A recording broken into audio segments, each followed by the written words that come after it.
o nosso encontro e vamos para isso aqui. Aí, olha aí, obrigado, Brendeu. Deus te abençoe, Deus te abençoe. Bençatinha é foda, viu? Vocês vão te contar. Senhoras, senhores, satisfação em ver todos. No nosso último encontro, eu havia comentado com vocês sobre superfusão ou sobrefusão, lembra disso? E hoje nós vamos começar um outro tópico. Nós vamos começar um assunto chamado diagrama de fase. Tá certo? É um assunto gostoso, um assunto tranquilo.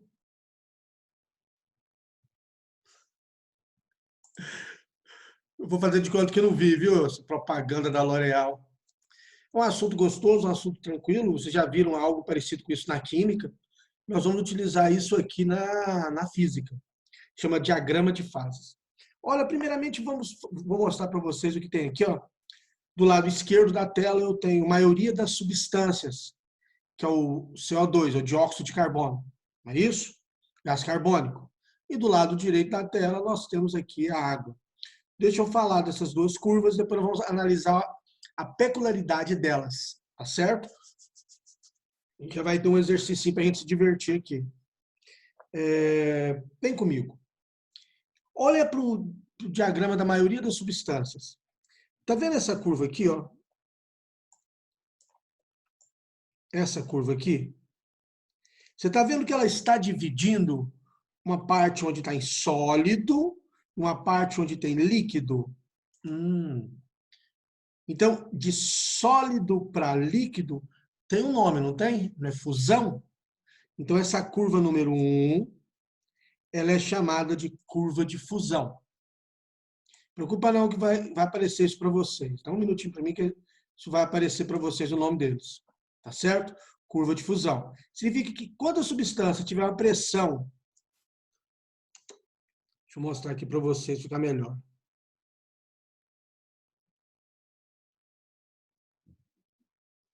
Vamos supor, vou pegar esse diagrama aqui como exemplo.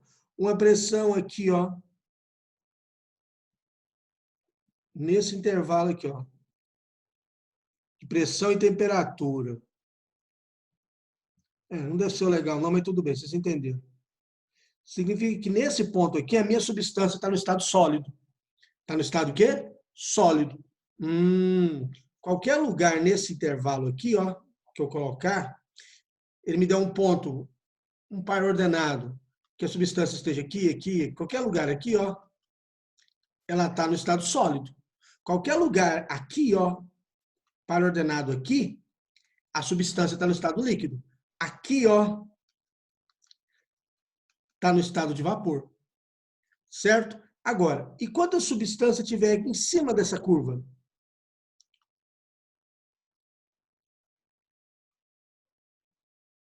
Ué. Não quer apagar. Quando a substância estiver aqui em cima da curva, ela coexiste no estado sólido e no estado líquido. Aqui, coexiste no estado sólido e no estado líquido. Aqui, com o x fica melhor. Coexiste no estado líquido e no estado de vapor. Aqui, coexiste no estado sólido e no estado de vapor. De sólido para vapor a gente chama de sublimação, não é? Por isso que a curva 3 é chamada de curva de sublimação. A 2, de líquido para vapor, curva de vaporização. Alain, então aqui ela coexiste nos dois estados, aqui nos dois estados, aqui nos dois estados? Sim. Existe um ponto onde ela coexiste nos três estados? Sim. Esse ponto chamado ponto triplo. Ponto o quê? Triplo, é esse ponto aqui, ó. Nesse ponto aqui, a substância coexiste nos três estados: sólido, líquido e vapor. Ok? Vamos dar um nome às curvas aqui para vocês poderem entender. Como eu falei, a curva 1 é a curva de fusão, curva 2 é a curva de vaporização, curva 3 é a curva de sublimação e T é o ponto triplo ou ponto tríplice. Triplo ou tríplice. Ok? Tranquilo? Beleza. Agora nós temos a curva da água. não é só a água e mais alguns outros elementos. É a água, deixa eu escrever aqui para vocês. É a água, nos outros slides vai estar escrito isso, ferro,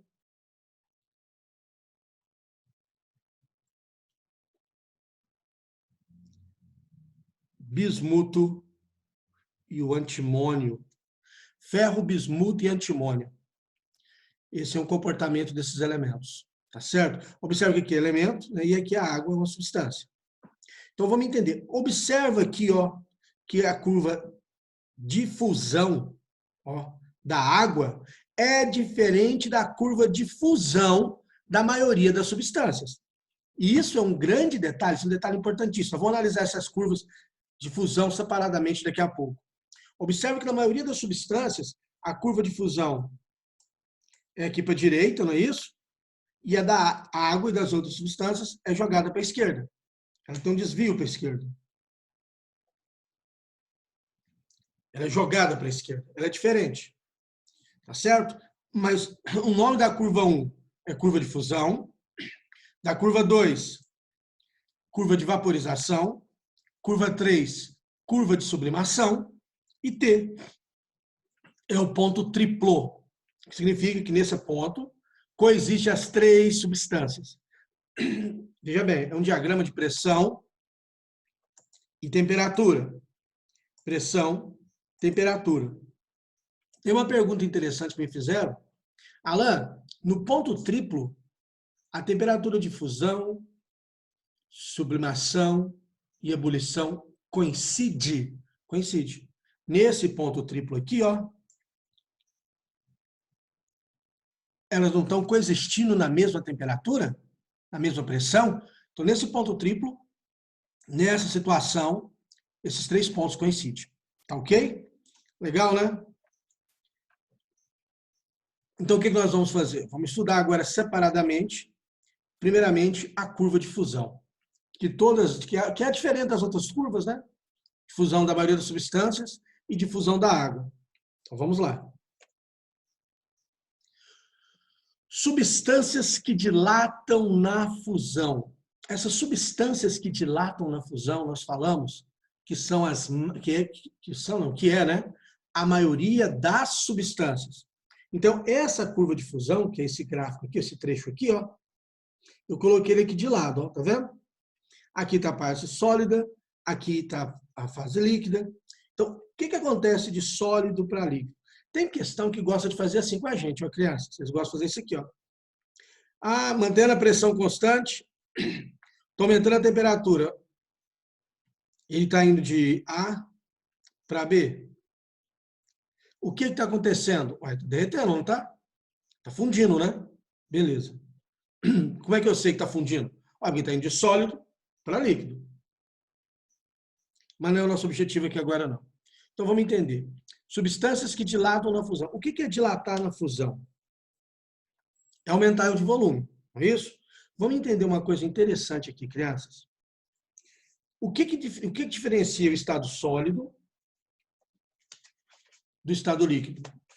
No estado sólido, a maioria das substâncias, a distância das moléculas no estado sólido é menor que a distância das moléculas no estado líquido. Espera aí, só um minuto.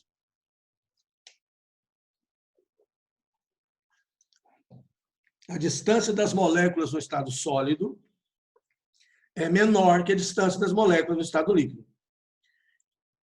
Quando a gente vai aquecer um sólido, ele absorve calor, as moléculas vão vibrando. Esse vibrar. Essa transferência de calor faz com que o sólido aumente de volume. Provoca o que nós chamamos de dilatação térmica. É um assunto nosso, nós vamos ver lá na frente. Vocês não viram ainda. O livro de vocês inverte ele. Então, o aquecimento faz, na maioria dos materiais, com que o sólido aumente o seu volume. Se está aumentando o seu volume, quer dizer que a distância entre as moléculas também está aumentando. Em resumo, no sólido, quando ele aquece, ele vai aumentando o seu volume. Tá certo? vai aumentando, aumentando, aumentando o volume até que ele muda de estado físico. Ele sai de sólido e vira líquido. Isso é a maioria das substâncias. Ah, entendi. Entendi. Então, o volume do líquido é maior que o volume do sólido? É. Se aumentou o volume, diminuiu a densidade. Por isso está escrito aqui, ó, a densidade do sólido, aqui embaixo, ela é maior que a densidade do líquido. Isso aqui acontece justamente por causa desse fenômeno. Eu estou aumentando a temperatura, está aumentando o meu volume. Beleza? Isso é a maioria das substâncias. Vamos entender melhor isso aqui. Ó. Agora eu vou relacionar com a pressão. Pensa comigo. Para poder sair de sólido para líquido, ele tem que vibrar mais, não tem? O volume não tem que aumentar? Tem, beleza. Agora eu vou aumentar a pressão. Eu estou pressionando. Se eu estou pressionando, você concorda que eu estou diminuindo a distância entre as moléculas? Estou diminuindo, você concorda? Estou pressionando, estou empurrando. Estou diminuindo a distância entre as moléculas. Para eu poder mudar de volume, eu não tenho que aumentar o meu volume? Para eu poder mudar de estado de sólido para líquido, não tem que aumentar o meu volume? Mas eu não estou diminuindo. Para eu poder vencer essa pressão, eu tenho que aumentar a temperatura. Ah, por isso que está escrito aqui, ó, o aumento da pressão aumenta a temperatura de fusão. E é o que está mostrando o gráfico aqui. Olha que interessante. O aumento da pressão aumenta a temperatura de fusão. Que para eu poder promover esse aumento do volume, eu poder vencer esse aumento da pressão, eu tenho que aumentar muito a temperatura. Porque aí eu faço o sólido vibrar mais. E aí eu venço esse aumento da pressão, provocando a mudança do estado físico. Então, na maioria das substâncias, o aumento da pressão ele provoca o aumento da temperatura de fusão. Quanto maior a pressão, mais temperatura para poder fundir, para poder fazer derreter, eu preciso. Entendeu o que eu quis dizer? Se alguém quiser tirar um print do slide, é agora. Então, a densidade do sólido é maior que a densidade do líquido. Beleza? Tem alguém com áudio ligado aí?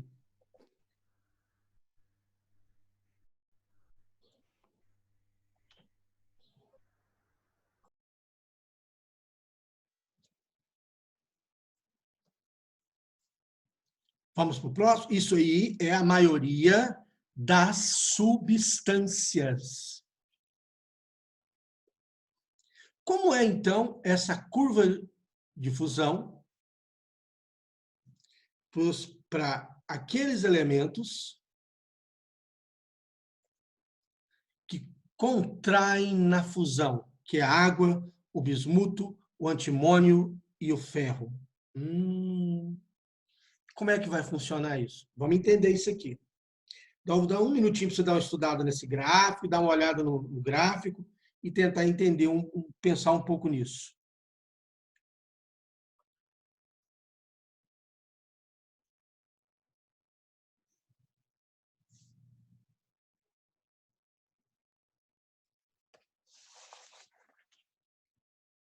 Vamos lá, então? Uma pergunta. Thales, eu vou postar, mas eu vou postar a primeira aula, tá? Eu posto os slides assim que eu fechar essa matéria, que eu posto tudo, entendeu? Senão você não sabe qual material que eu pego, entendeu? Então a aula vai ser postada, pode ter certeza. Hoje mesmo, daqui a pouco ela já sobe.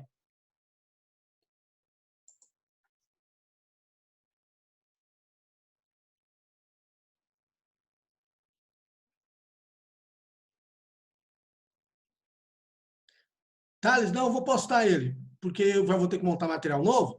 Eu já posto essa primeira parte para vocês. Pode deixar, eu posto os slides hoje para vocês também. Transforma em PDF, jogo para vocês se divertirem, tá ok? Faço isso.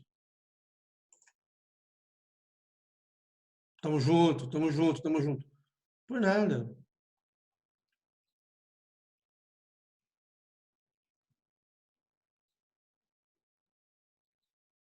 Entendi, Thales. Entendi. Não, sem problema, Thales.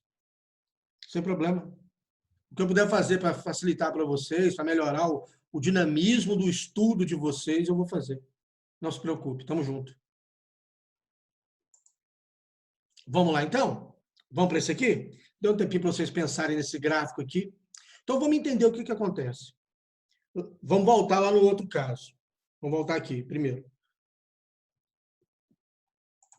Olha só. Nesse primeiro caso, que a maioria das substâncias, a distância do sólido para líquido aumenta a distância entre as moléculas. Porque no sólido, a distância entre as moléculas é menor do que no líquido. Isso é a maioria das substâncias. Essas substâncias aqui, acontece um fato interessante. Naturalmente, no sólido, a distância entre as moléculas é maior do que no líquido. Naturalmente, isso já acontece. Então, no sólido, a distância entre as moléculas é maior do que no líquido. Então, o que vai acontecer? Eu vou aumentar a pressão. Quando aumenta a pressão, não diminui a distância entre as moléculas? Diminui. Ah, então, olha que legal. Se naturalmente a distância das moléculas no líquido já é menor do que no sólido, quando aumenta a pressão, eu não estou naturalmente empurrando ele para a fase líquida. É o que acontece aqui, ó, chamado substâncias que contraem na fusão. O aumento da pressão favorece o derretimento. O aumento da pressão faz com que ele derreta mais fácil. É o que está mostrando aqui, ó. Olha que coisa interessante. Estou aumentando a pressão. Ele vai derreter mais fácil. A temperatura de fusão dele está diminuindo. Ó. O aumento da pressão, ele acarreta, ele provoca a queda da temperatura de fusão. Entende isso? O que esse gráfico está mostrando? Significa que, se eu aumento a pressão, ele vai derreter, ele vai fundir, ele vai sair de sólido para líquido em uma temperatura menor. É isso que está mostrando esse gráfico. Então, a água funciona assim, o ferro funciona assim, o bismuto e o antimônio. Certinho? E, lógico, a densidade do sólido é menor que a densidade do líquido. Por isso, olha que interessante, por isso que o gelo flutua na água. Na hora que ele está na fase sólida, olha que interessante, a densidade dele vai ser menor do que na fase líquida. Ok? Então, o aumento da pressão provoca a diminuição da temperatura de fusão. Bom isso, né? Espero que vocês tenham gostado desses slides. Gastei um tempão pegando essas figurinhas dos livros e estruturando aqui, ó, de maneira bem enxuta para vocês poderem entender. Então, vamos fazer um exercício? Olha para esse aqui. Ah, antes disso, perdão, antes do exercício. Esse comportamento da água, por exemplo, permite um fenômeno importantíssimo, chamado experimento de Tyndall, também chamado de regelo. Olha que interessante. O gelo está aqui, eu peguei uma barra de gelo, coloquei aqui, coloquei um arame e o peso em cima do gelo. Você vai perceber que o gelo esse arame vai cortar o gelo e o gelo não vai se partir. Porque em cima do gelo, onde o arame está tocando, a pressão está aumentando, não está? Aí se aumenta a pressão, diminui a temperatura de fusão. Então ele derrete. Ah, então o arame passa. Assim que o arame passa, a pressão por onde ele passou diminuiu. Então ele congela novamente. Louco, né? Você pode fazer esse experimento facinho em casa. Você pega 2 cubos de gelo, põe um do lado do outro e aperta. A hora que você apertou, você aumentou a pressão, não aumentou? No que aumenta a pressão, a temperatura de fusão diminui. Então, naquela temperatura, ele vai derreter.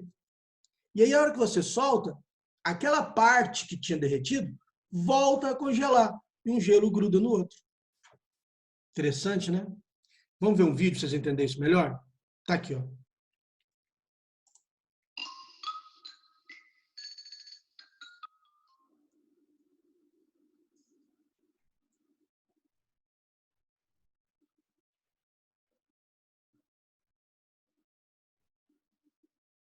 Observa aí o arame cortando a barra de gelo.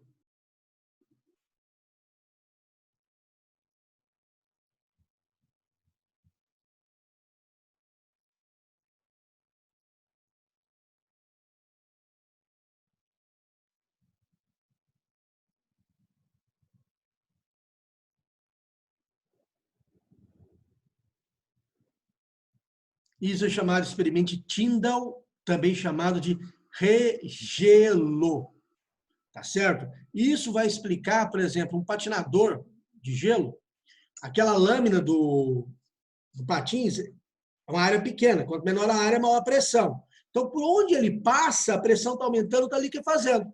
Então, faz uma pocinha de água. Mas a partir do momento que ele passa, aquela água solidifica novamente.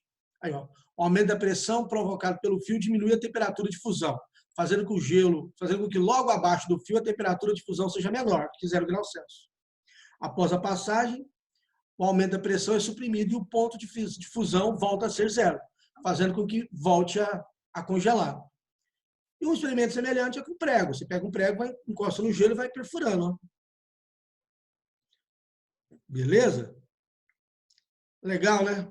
Tinha um vídeo, eu procurei um vídeo de um cara patinando no gelo, mas cara, eu encontrei, foi um show de patinação. Eu falei, não vou pôr um show desse não, porque depois os meninos vão querer fazer em casa, não vai dar certo. Então, olha para o gráfico aqui do lado, ó, que eu coloquei para vocês. O aumento da pressão, deixa eu tirar isso aqui. O aumento da pressão, ó, faz ele de sólido para líquido. E a partir do momento que o arame passa, ele sai de líquido para sólido. Tá certo? Aumenta a pressão, ele sai de sólido para líquido. Depois que ele passa, ele sai de líquido para sólido, porque diminuiu a pressão. Legal? Vamos fazer um exercício? 1 minuto para vocês. Essa aqui é uma questãozinha clássica, boa de provas que tem primeira fase, segunda fase. Isso aqui é uma questão boa para a primeira fase. Olha aí, 140 alunos em sala de aula, assistindo a aula de física. Que maravilha! Eu espero que você não esteja assistindo a aula deitado na cama, com o celular assim, ó, jogado para cima. Senão eu vou começar a dar aula desse jeito também. O que vocês acham? Não, tô brincando, tô brincando. Vai, faz a letra aí para mim. O que representa os pontos X, Y, W e Z mostrado no gráfico? Escreve aí no chat para mim. X é isso, Y é isso, Z, W. Escreva no chat, por favor.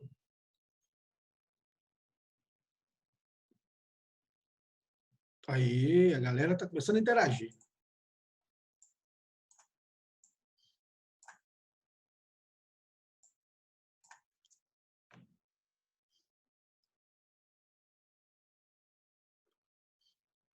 Natália de Oliveira, isso é uma característica, isso é uma propriedade, é algo que na natureza se manifesta assim. Entenda uma coisa, você lembra como é que eu vou falar isso? Quando eu estou saindo, vamos pegar a molécula da água. Quando eu estou saindo de líquido para sólido, eu faço um rearranjo das moléculas, não faço? Nesse rearranjo das moléculas, por ponte de hidrogênio, essas moléculas naturalmente vão ocupar um volume maior, por causa das pontes de hidrogênio. E aí, se o volume é maior, a densidade é menor. E isso influencia direto nessa pergunta que você acabou de me fazer.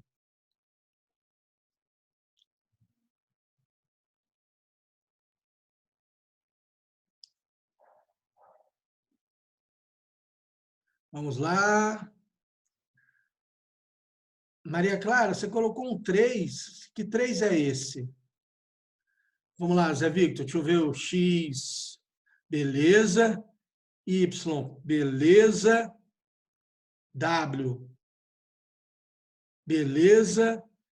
Z. Beleza. Certinho, Zé. X. Arthur.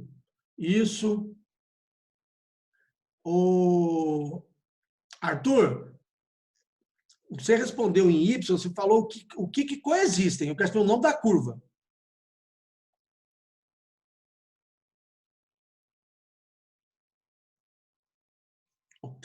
Ah, entendi o que você quis chamar. Não chama de 3, não. Chama de 3, não. O examinador não vai entender isso, não. Tá certo?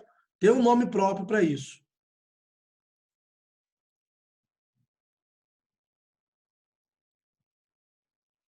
Vamos lá, então? Cadê minha caneta? Aqui.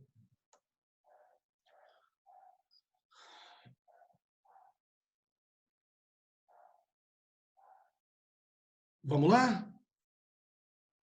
Então, quem é o X? Vou colocar aqui de vermelho aqui para poder ilustrar melhor.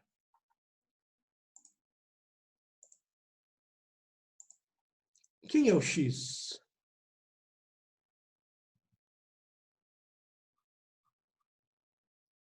Você concorda que X é o ponto triplo?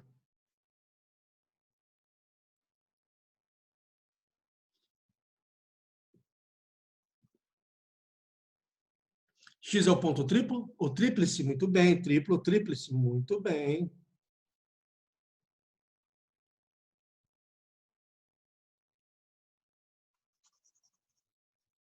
Tá bom. Quem é o Y? Quem é meu Y? Você concorda que o meu Y... Aliás, vamos fazer aqui um negócio aqui, para ficar melhor.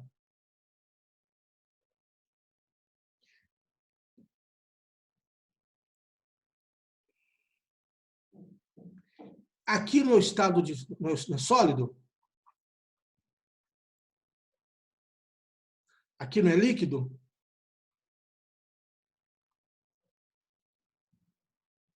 E aqui não é vapor? Não é isso? Sólido, líquido, vapor. Então, o Y não está dividindo a fase sólida do vapor? Então, Y é quem? Sólido para vapor é curva de fusão.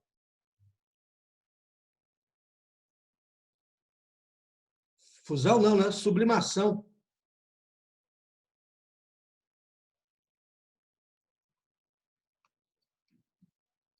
Quem que é o W?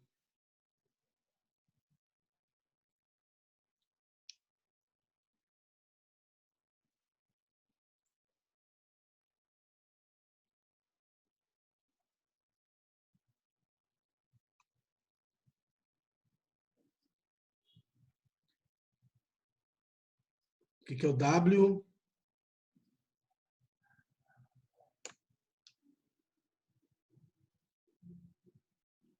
O W é a curva de fusão.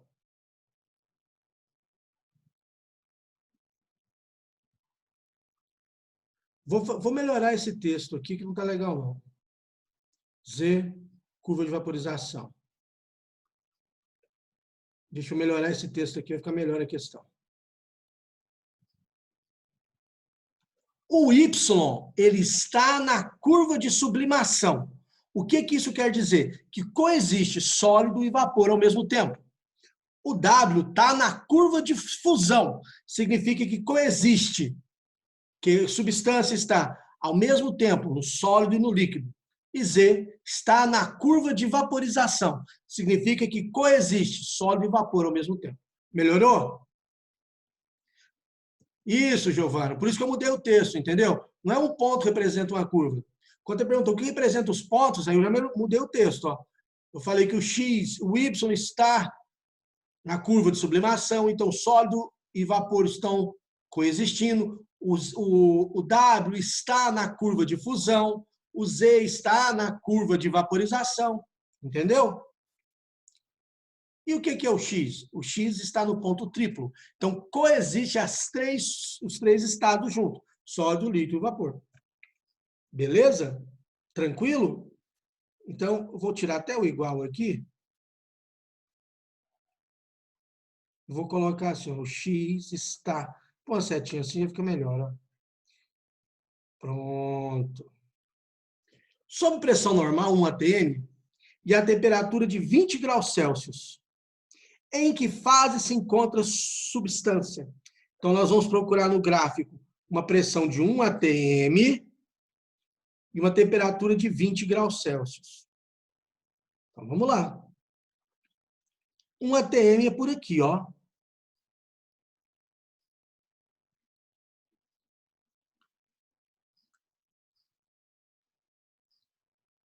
Um atm é por aqui. 20 graus Celsius é ali, ó.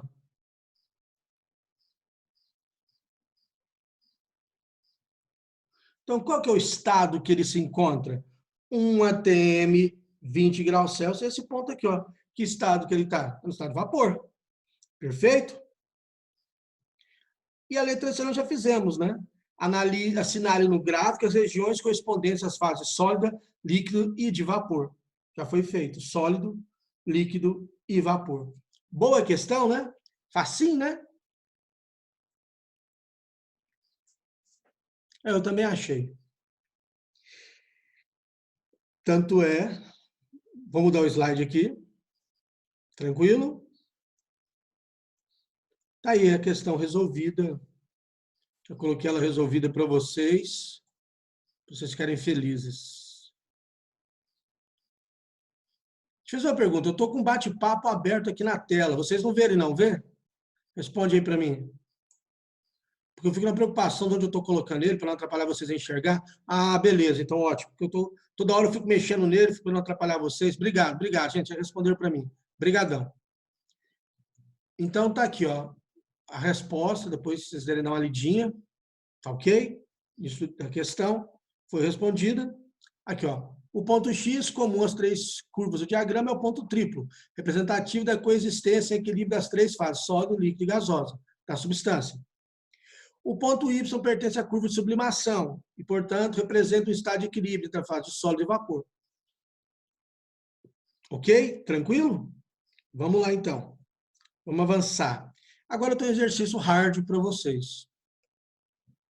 Hard mesmo. Vocês vão ter que ralar um pouco para fazer ele. Ops. Espera aí, só um minutinho, que eu não coloquei ele nesse slide aqui. Dá um minuto para mim. Dá um minutinho, que eu já estou buscando ele ali.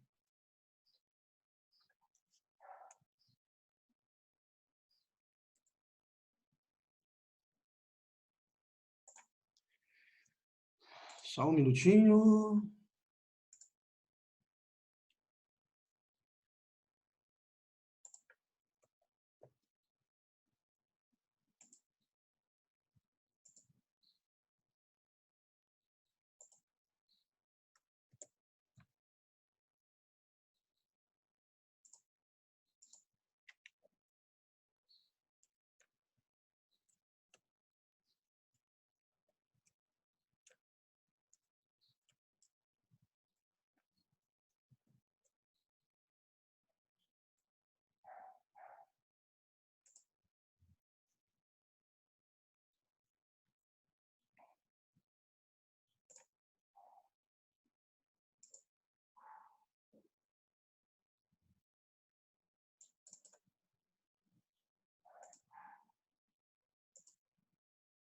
Prontinho.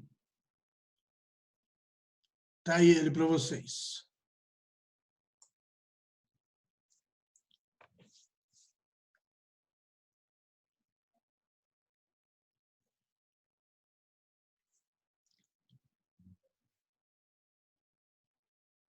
Aliás,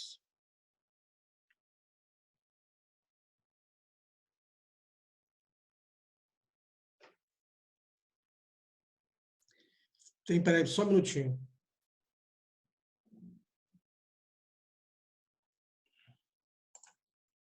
Faltou um outro detalhe aqui que eu esqueci de colocar aqui para vocês. Um segundinho.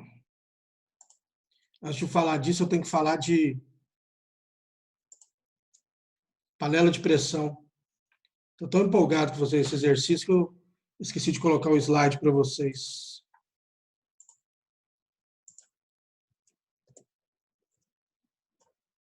Prontinho.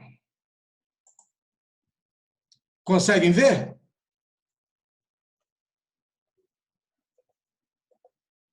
Beleza. Tem um...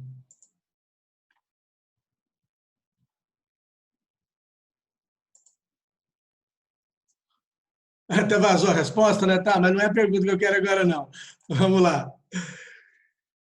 Antes de eu fazer aquele exercício, eu tenho que falar para você da curva de vaporização. Por quê? Embora ela é comum os dois gráficos, mas tem um detalhe que eu preciso mostrar para vocês. O que é? Quais são os detalhes? Olha, vamos analisar esse gráfico aqui, ó. Pela análise do diagrama de fase, verificamos que a temperatura de ebulição de um líquido depende da pressão. Nós já sabemos disso, não é isso? Olha para o gráfico. À medida que eu vou aumentando a pressão, minha pressão está aumentando, aumentando, a minha temperatura também está aumentando. Então, à medida que eu aumento a pressão, eu preciso de mais temperatura para fazer essa água mudar de estado físico. Ela vaporizar, ela entrar em ebulição. Então, o aumento da pressão dificulta a mudança de estado físico? Dificulta. O aumento da pressão dificulta o meu líquido virar vapor? Dificulta. Entendeu? Então, quais são as consequências disso? Eu tenho uma consequência direta, que é a panela de pressão. Depois eu volto aqui no outro slide. O que faz a panela de pressão? Ela é fechada, a água que está lá dentro começa a ferver, vira vapor, e esse vapor bate lá em cima e começa a pressionar o líquido. E começa a pressionar quem? O líquido. Então, eu estou pressionando o líquido, eu estou empurrando o líquido para baixo. Eu estou dificultando ele mudar de estado físico. Então, a minha água, olha que legal, vai chegar a uma temperatura superior a 100 graus Celsius sem mudar de estado físico. Para que nós usamos panela de pressão nas nossas casas? Nós usamos panela de pressão nas nossas casas para fazer o quê? Para eu poder cozinhar os alimentos mais rápido, não é isso? Como que cozinha o alimento mais rápido? A água chegou a 100, no nível do mar ela ferveria. Aqui eu tenho água a 104, 105, 107. E a água ainda está onde? No estado líquido. Então, eu estou segurando ela no estado líquido, eu estou fazendo ela demorar mais a mudar de estado físico. Então, meu alimento vai cozinhar mais rápido. Inclusive, a maior invenção que teve na panela de pressão foi a válvula. Essa válvula aqui, ó. A válvula foi... Quem inventou essa válvula aqui foi um físico chamado, se eu não me engano, é Denis Papini. Com a invenção da válvula, conseguiu transformar essa panela de pressão em algo que todas as residências têm. Essa invenção da válvula garantiu a esse físico a entrada na Sociedade Real de Ciências. Esse pequeno avanço, esse pequeno desenvolvimento tecnológico dele mudou toda uma vida. E tanto é que no dia que ele tomou posse, né, ele ofereceu um jantar para os membros da sociedade e ele serviu um jantar feito na panela de pressão com essa válvula. Porque antes eles não sabiam até que tanto podia deixar a comida lá dentro fervendo. E a panela explodia. E quando explode, mata a gente pra caramba. A pressão aqui é monstruosa, é gigantesca. Tá certo? Então, o aumento da pressão aumenta a temperatura de ebulição.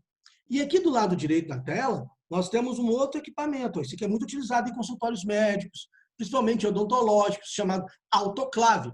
O que faz a autoclave? Faz a mesma coisa que a panela de pressão, só que nós utilizamos agora utensílios médicos.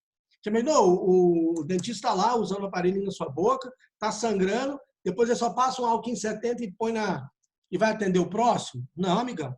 Autoclave. Tá certo? Se o aumento da pressão aumenta a temperatura de ebulição, e a diminuição da pressão? O que acontece com essa? O que provoca na temperatura? Isso eu vou responder para vocês no nosso próximo encontro. Que, como eu falei para vocês, o tempo passa muito rápido enquanto a gente se diverte. Não é isso? Falta em menos de 1 minuto para encerrar a minha aula. Rápido pra caramba! Então, senhoras e senhores, geralmente eu estou encerrando as minhas aulas faltando menos de 1 minuto para encerrar. Eu faço uma pequena leitura do Minutos de Sabedoria para todos nós. Não procure colecionar tesouros apenas dessa terra, porque os ladrões podem roubá-lo e seu tesouro pode envelhecer. Além disso, não se esqueça de que quando partir da terra, aqui deixará tudo, até seu próprio corpo. Então, por que ser avarento? Colecione os tesouros das boas obras, do bem que pratica em benefício do próximo, porque essas riquezas o acompanharão para toda a vida. Tá certo? Senhoras e senhores, muito obrigado pela atenção, muito obrigado pelo carinho. Valeu, vida longa e próspera a todos, bons estudos e até o nosso próximo encontro. Forte, caloroso e distante abraço. Vida longa e próspera a todos. Já já eu subo a aula e os slides.